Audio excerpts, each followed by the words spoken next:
और रोहतक से इस वक्त की बड़ी खबर सामने आ रही है, उसकी तरफ चलते हैं। इस वक्त की बड़ी खबर रोहतक से। कुंडू खाप के लोगों ने रोहतक जींद रोड पर जाम लगा दिया है।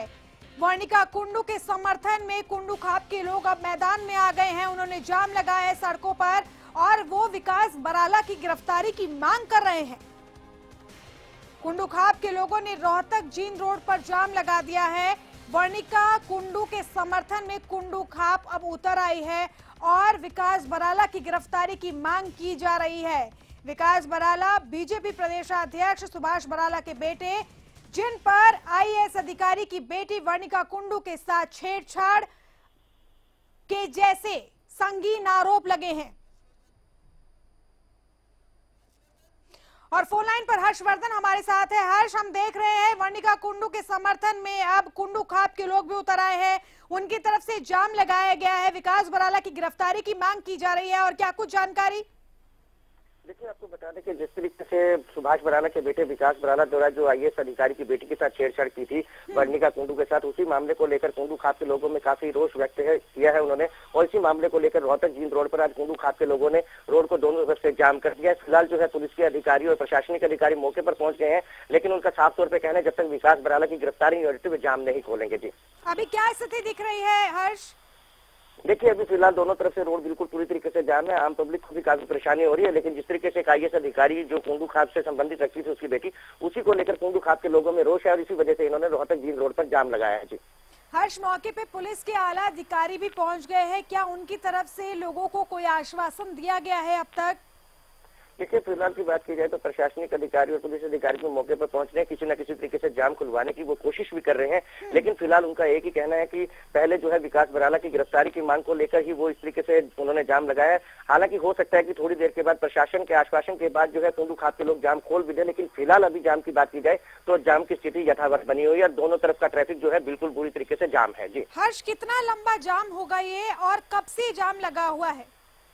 देखिए, जाम जो है लगभग आधा घंटा पहले ही इन्होंने लगाया था। उसके बाद से जो देखा जाए तो सड़क के दोनों तरफ काफी 1-2 किलोमीटर तक जो है वाहनों की लाइनें भी लगी हुई हैं। उसमें आम पब्लिक को भी परेशानी हो रही है। हालांकि अभी प्रशासनिक अधिकारी मौके पर जा रहे हैं, उनको समझाने की कोशिश कर रहे हैं, लेकिन देखना यह है कि कितनी देर में ये लोग प्रशासन के आश्वासन को मानते हैं, क्योंकि गिरफ्तारी का मामला जो है वो चंडीगढ़ से संबंधित है। इस समय रोहतक में जाम लगाया गया है, तो उसको लेकर के देखो कितनी देर में कुंडू खाप के लोग इस बात को मानते हैं। जी शुक्रिया हर्ष, आपका तमाम जानकारी और बातचीत के लिए। वर्णिका कुंडू के समर्थन में कुंडू खाप के लोगों ने सड़कों पर जाम लगाना शुरू कर दिया है और ये कहा जा रहा है कि जब तक विकास बराला की गिरफ्तारी नहीं होती वो जाम नहीं खोलेंगे।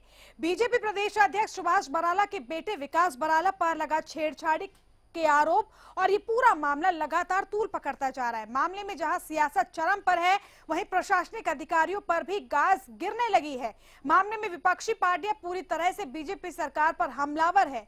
मामले को लेकर कांग्रेस की राष्ट्रीय महिला अध्यक्ष शोभा आहूजा आज चंडीगढ़ जाएंगी और पीड़ित वर्णिका से मुलाकात करेंगे।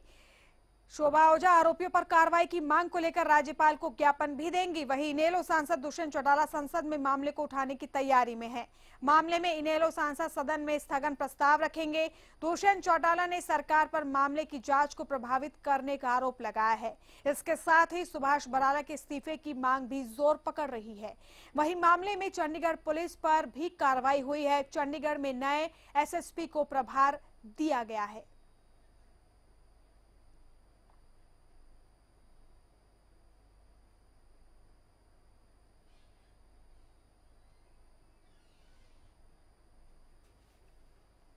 वहीं विकास बराला के वर्णिका की गाड़ी का पीछा करने का सीसीटीवी फुटेज भी सामने आ गया है। सीसीटीवी फुटेज में साफ साफ दिखाई दे रहा है कि वर्णिका अपने काले रंग की गाड़ी से जा रही है। वहीं वर्णिका की गाड़ी के पीछे विकास बराला की गाड़ी भी पूरी रफ्तार से उसका पीछा कर रही है।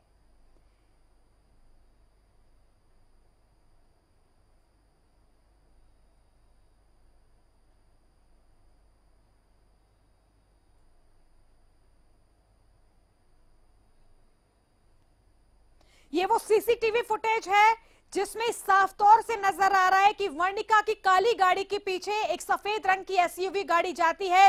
रात 12:32 और 26 से 28 और 29-30 सेकंड तक का जो फुटेज सामने आया है, इस फुटेज में साफ तौर पर पता चल रहा है कि चंडीगढ़ की सड़कों पर किस तरीके से एक काली गाड़ी गुजर रही है और उसी का पीछा करते हुए सफेद गाड़ी जो बगल से गुजरी और पलटकर गाड़ी के पीछे चलती चली गई। चंडीगढ़ में हुए हाई प्रोफाइल छेड़छाड़ मामले में पीड़ित के पिता वीएस कुंडू ने न्याय मिलने का पूरा भरोसा जताया है। मामले को लेकर चल रही कार्रवाई और पुलिस के रवैये को लेकर हरियाणा न्यूज की एग्जीक्यूटिव एडिटर प्रतिमा दत्ता ने वीएस कुंडू से एक्सक्लूसिव बातचीत की है। सुनिए इस बातचीत में क्या कुछ कहा वीएस कुंडू ने। हाई प्रोफाइल छेड़छाड़ के केस ने पूरे देश में एक बार फिर से गुस्से का उबाल ला दिया है। हमारे साथ आईएएस अधिकारी वरिंदर कुंडू जी हैं। वरिंदर जी, जिस तरीके से ये पूरा घटनाक्रम होता है उसके बाद बहुत से सवाल खड़े हो रहे हैं। आपको लग रहा है समाज कभी भी बदल नहीं सकता और वो लोग खास तौर पे जो पोर्ट्रे करते हैं बेटियों को बचाने के लिए, उन्हीं के लोग अगर इस तरीके की हरकतें करेंगे तो बेटियां सुरक्षित नहीं हो सकती? देखिए, मैं ये नहीं कह सकता कि किसी भी तरह की हरकत की जा रही है या कैसे की जा रही है। मैं जो चंडीगढ़ पुलिस जो प्रोसिक्यूशन या इन्वेस्टिगेशन कर रही है, मैं उसमें किसी भी तरह से इंटरफेयर नहीं करना चाहता। मैं ये उम्मीद करता हूं कि वो अपना काम सही तरीके से करेंगे। जहां तक सिस्टम की बात है, मुझे इस सिस्टम से पूरी आशा है। मैं इस सिस्टम में ही एक अंग में पिछले 30 साल से ज़्यादा से मैं काम कर रहा हूँ और बहुत अच्छे तरीके से काम इस सिस्टम में हो भी रहा है। तो मैं नहीं समझता कि जुडिशियल सिस्टम या लीगल सिस्टम वो सही काम नहीं करेगा। मुझे पूरा विश्वास है कि वो सही काम करेगा और इस केस में जस्टिस हमें मिलेगा। आप ये कह रहे हैं कि सिस्टम सही तरीके से काम कर रहा है, लेकिन जिस तरीके की चीजें सोशल नेटवर्किंग साइट्स पे फैलाई जा रही हैं, लोग ये कह रहे हैं कि मामला बहुत हाई प्रोफाइल है, इसलिए आप लोगों को कमजोर करने की कोशिश हो रही है और तरह तरह की चीजें वायरल की जा रही हैं। देखिए, वो सब हो सकता है। कुछ तरह से दबाव बनाने की कोशिश भी हो सकती है। जो एक्यूज लड़के हैं उनके दोस्त या सपोर्टर्स, क्योंकि उनका इन्फ्लुएंस डेफिनेटली बहुत है, तो वो इस तरह की हरकतें कुछ कर सकते हैं, लेकिन उससे कुछ फर्क नहीं पड़ता।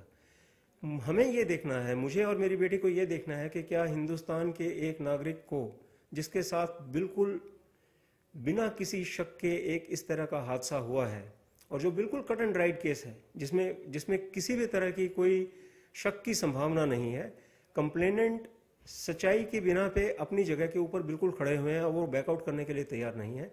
अगर ऐसे केस में भी जस्टिस नहीं कर सकता हमारा सिस्टम, तो फिर इस सिस्टम में कुछ बहुत ही गंभीर समस्याएं हैं जिसके बारे में इस देश के सरमाएदारों को सोचना होगा फिर कि हम अपने देश को कहां पर लेके जा रहे हैं और हम क्या कर रहे हैं।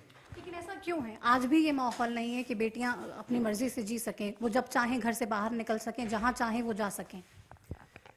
ये माहौल भी इसी वजह से है कि जो लोग ऐसी बेटियों को टारगेट करते हैं और उनके साथ बदसलूकी करते हैं, उनके साथ रेप करते हैं या उनका मर्डर करते हैं, वो हमारे सिस्टम में बहुत बार छूट जाते हैं।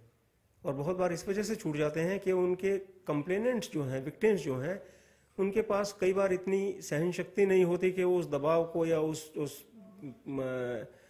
सामाजिक दृष्टि को बर्दाश्त कर सकें।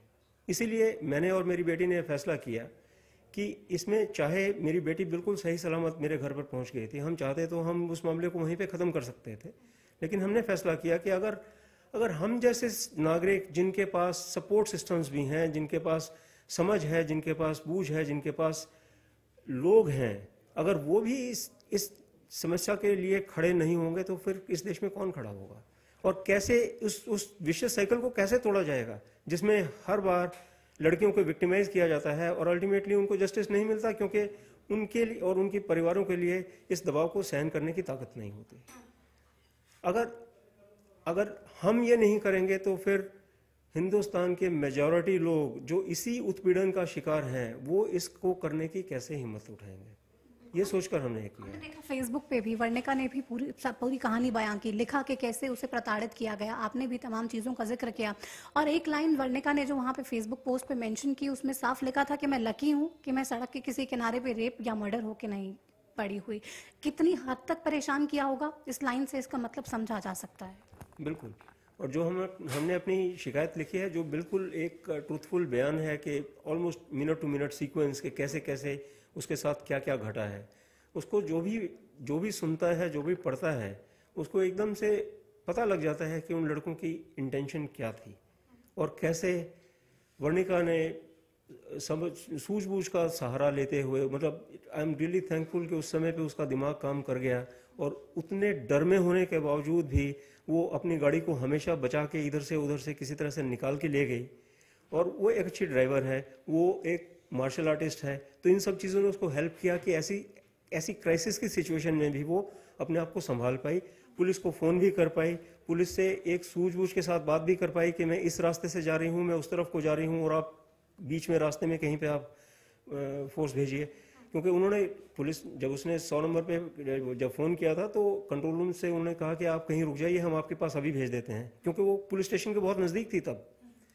लेकिन उसने कहा अगर मैं रुकी तो ये लड़के मुझे एकदम से काबू में कर लेंगे, तो मैं रुकूंगी नहीं, मैं इस रास्ते से मध्य मार्ग से पंचकुला की तरफ जा रही हूँ, आप इनको बीच में इंटरसेप्ट करवाइए। तो इस तरह की प्रेजेंस ऑफ माइंड के साथ वो उनसे बात करके उनको कह पाई। और उसके बाद लगातार 10 किलोमीटर तक वो लड़के उसको भिड़ाने की कोशिश करते रहे, उसको शोल्डर की तरफ पुश करने की कोशिश करते रहे, वो किसी न किसी तरह से गाड़ी आगे पीछे करके वो अपने आप को बचाती ही रही। और अल्टीमेटली सही समय पर पुलिस पहुंच भी गई, उन्होंने लड़कों को पकड़ भी लिया और ये वहां से बचकर निकल कर भी आ गई। तो ये ऐसा हो पाया है उसकी सूझबूझ की वजह से।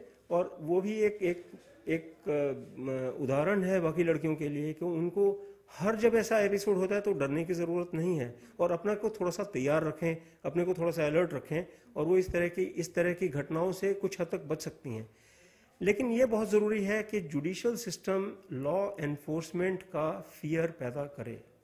हमारे लॉज दुनिया के सबसे कड़े लॉज में से हैं, लेकिन उनकी एनफोर्समेंट बहुत पुअर है। तो क्या उस दरमियान आपसे भी कोई बात हुई थी वर्णिका की, आपको कांटेक्ट किया उसने? मेरे को उसने जब वो एक्चुअली बच के वहाँ से भाग आई थी और घर पहुँचने वाली थी, तब उसने मुझे फ़ोन किया कि मेरे साथ ऐसा ऐसा हुआ है। और उस समय मैं सो रहा था, तो उसने बताया कि ऐसे मेरे साथ ऐसा ऐसा हुआ है, मैंने पुलिस को कंप्लेंट की है और पुलिस ने मुझे बताया है कि उनको पकड़ लिया है और अब हम कंप्लेंट दाखिल करने के लिए जाना चाहते हैं। तो मैं फिर तुरंत उसके साथ वहाँ पे मौके पे गया जहाँ पे उन्होंने उन लड़कों को पकड़ा हुआ था, और उसके बाद हमने जहन में कभी आया आपको, हालांकि पहले मालूम नहीं होगा कि वो कितने इन्फ्लुएंशियल लोग होंगे? नहीं, उस समय पे तो किसी को भी मालूम नहीं था, और मालूम होता भी तो इससे हमारे डिसीजन के ऊपर फर्क नहीं पड़ता। लेकिन उस समय पे भी हमने ये तय कर लिया था कि वो बहुत इन्फ्लुएंशियल होते या नहीं होते उससे भी फर्क नहीं पड़ता, क्योंकि कुछ हद तक एक्यूज्ड अपने आप को बचाने की कोशिश करेगा, और उसमें बहुत बार उसके परिवार गलत तरीके से उसको बचाने की कोशिश करते भी हैं। थोड़ा स्वाभाविक भी है। हालांकि मैं समझता हूं कि अगर किसी बच्चे ने गलत काम किया है तो माँ बाप को ये तुरंत ओट लेना चाहिए कि इसने गलत काम किया, और उनको कानून की और व्यवस्था का सपोर्ट करना चाहिए। अदरवाइज तो इस कानून और व्यवस्था पे हम कैसे विश्वास करेंगे। लेकिन ये हमेशा होता है कि कुछ उनकी तरफ से कुछ दबाव देने की कोशिश की जाती है, और ये तो हम देखते ही हैं पिछले जब से भी, ये कोई आज पहली बार ऐसा इंसिडेंट नहीं हुआ है। ऐसे इंसिडेंट्स होते रहते हैं, और बहुत बार कंप्लेनेंट आगे ही नहीं आ पाते हैं, इतनी हिम्मत ही नहीं जुटा पाते हैं, और जो आ जाते हैं वो दबाव को सहन करने की हिम्मत नहीं दिखा पाते हैं। तो उसमें वो उससे कंप्लेंट से विड्रॉ कर लेते हैं, या अपना बयान बदल देते हैं, या चुपचाप निकल जाते हैं, या उनकी एक्विटल हो जाती है। हमने तय किया हुआ था कि हम इससे बिल्कुल भी पीछे नहीं हटेंगे। मालूम है कि डगर मुश्किल होने वाली है इंसाफ के लिए, लेकिन आप लड़ना नहीं छोड़ेंगे? हाँ, क्योंकि देखिए, अगर मेरी बेटी के साथ कुछ हो गया होता, जो वो लड़के करना चाहते थे, अगर वो अपने मंसूबे में सफल हो गए होते, तो आज मेरी जिंदगी बहुत अलग होती। उसकी जिंदगी तो शायद होती ही नहीं। मेरी बेटी बची हुई है, वो सेफ है, चंडीगढ़ पुलिस ने उसकी सहायता की है।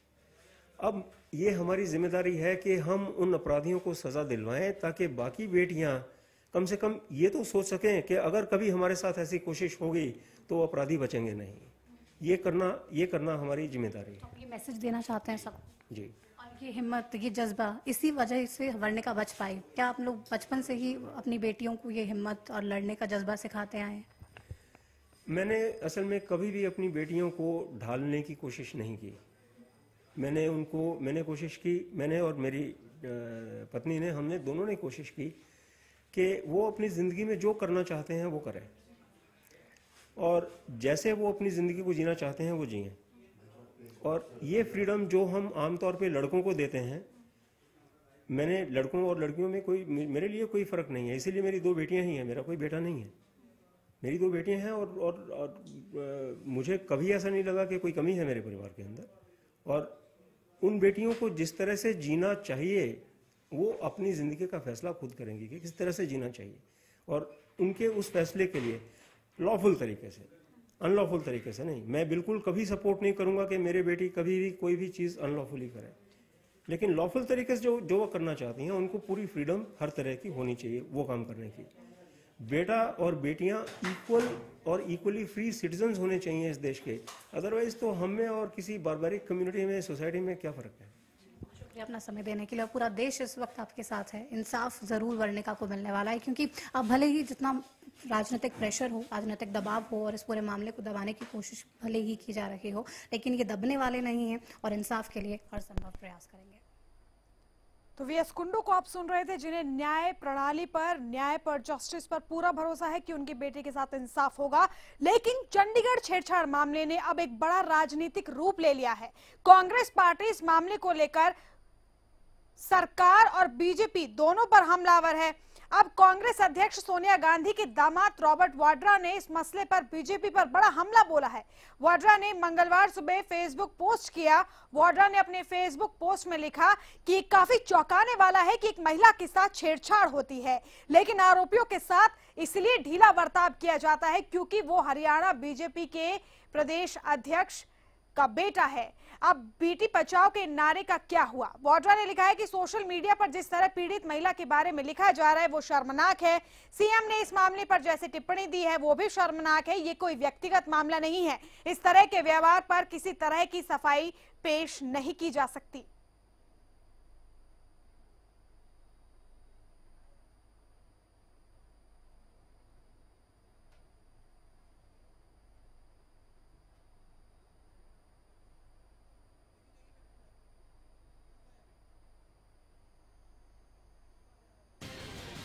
और बड़ी खबर चंडीगढ़ से, हरियाणा कैबिनेट की अनौपचारिक बैठक जारी है।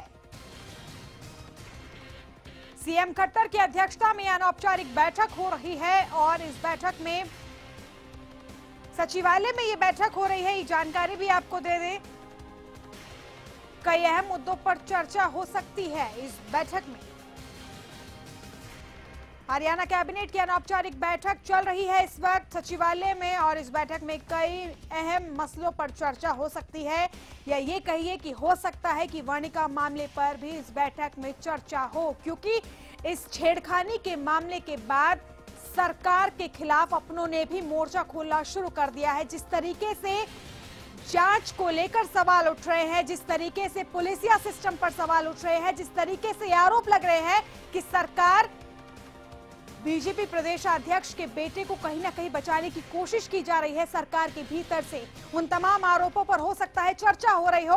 और क्योंकि ये मसला इतना ज्यादा गर्म हो चुका है कि कहीं ना कहीं सरकार के लिए बेहद जरूरी था कि एक बैठक की जाए, मंथन किया जाए कि आखिर इससे निपटा कैसे जाए, क्योंकि जिस न्याय प्रणाली पर हम भरोसा करते हैं, जिस न्याय प्रणाली पर वर्णिका कुंडू के पिता ने भरोसा जताया और सरकार जो कहती है बेटी पढ़ाओ बेटी बचाओ,